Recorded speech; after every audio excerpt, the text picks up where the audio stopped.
Awal mula bangsa Eropa datang ke Nusantara. Petualangan yang mengubah sejarah. Coba bayangkan, suatu hari di lautan luas yang tidak berujung, kapal-kapal besar dengan layar putih berkibar di tiup angin. Kapal-kapal ini bukan sembarang kapal, tapi milik para penjelajah dari Eropa yang sedang mencari sesuatu yang sangat berharga. Bukan emas atau permata, tapi rempah-rempah. Yap, benda kecil yang harum ini dulu lebih mahal dari emas. Dan tahukah kamu? Maaari mengambil surgat Al-Hadi Eseth. Pernah dengar nama Vasco da Gama? Dia adalah orang Portugis yang pertama kali berhasil menemukan jalur laut ke India pada tahun 1498. Setelahnya, bangsa Portugis semakin penasaran dan terus menjelajah hingga akhirnya sampai ke Maluku pada tahun 1911. Mereka takjub, cengkeh, pala, lada, semua yang mereka cari ada di sini. Tapi jangan salah, mereka datang bukan sekadar untuk berdagang, tapi juga untuk memuasai. Setelah Portugis, datanglah bangsa Spanyol. Mereka sempat bersaing dengan Portugis, tapi akhirnya berdamai dengan perjanjian yang membagi wilayah jajahan.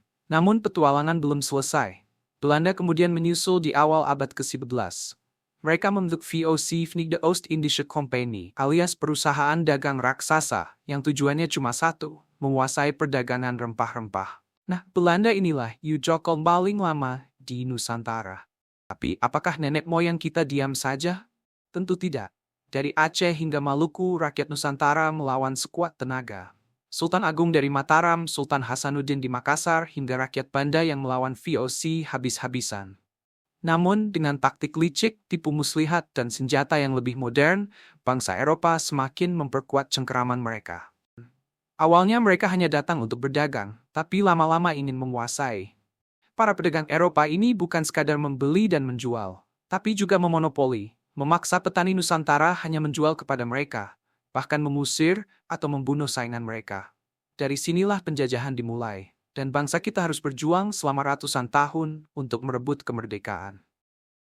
Sekarang, meski masa penjajahan sudah lama berlalu, jejak bangsa Eropa masih terasa di Indonesia.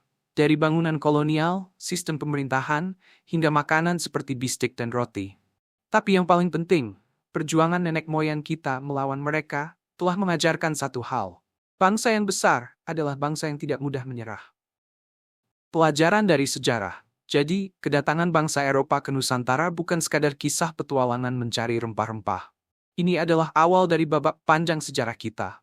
Dari perdagangan, penjajahan, hingga perjuangan kemerdekaan. Dan kita, sebagai generasi penerus, kita harus belajar dari masa lalu agar tidak terulang di masa depan.